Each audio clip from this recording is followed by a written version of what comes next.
Welcome to my course for solving trigonometric equations. Kind of like the final step that we're going to be talking about in regarding to our simplifying and verifying. But we're going to kind of go on a little bit more as I have a couple other courses designed for that. But I wanted to quickly get into, why is this course perfect for me? Well, if you're either a teacher or a student or even a parent, this is why I created this course. I wanted to keep you in mind as I was going through everything that I was doing as far as in the planning stages and as well as the implementation. I wanted to create a course that for the teacher, they'd be able to use within their classroom as well as outside their classroom to help their students along. I wanted to create something that's for the individual student that they could use as a resource as well as a complete guide to working through how to solve trigonometric equations. Now, the course is designed very similar to what you might see in a book or in a common lesson plan. I start off with an introduction, and in the introduction we first start off with essential questions. Those are going to be the main questions that are going to be kind of the theme that we're going to work through throughout the whole course.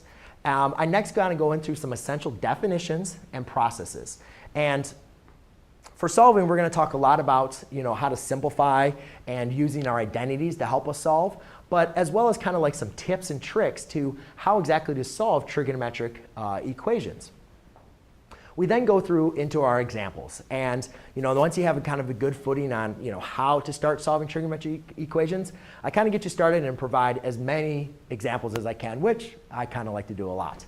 Now, as you're working through your examples, if you find a problem that you kind of get stuck, just can't seem to really get the right answer, or just want to go back and check the work to make sure you did it okay, I have a complete step-by-step video tutorial for each and every one of my problems to really kind of help you along.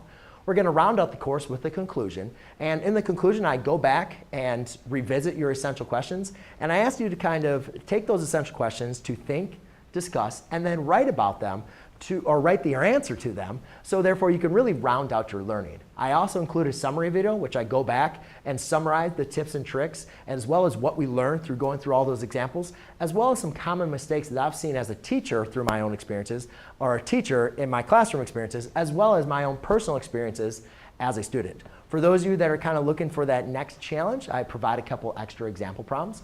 But that's really going to be able to round out the rest of this course. Now, a little bit about me.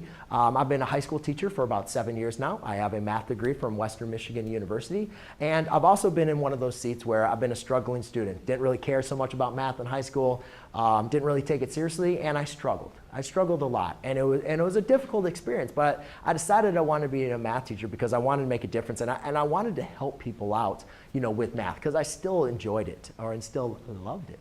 And in college, that's what really made the difference for me, and I try to keep that in mind when I'm teaching at the high school level, and even through on all of my videos, to really kind of keep that student in mind, to make sure that I show as many steps and explain as much as I humanly can. So without further ado, ladies and gentlemen, we can go and get started with solving trigonometric equations. Thanks.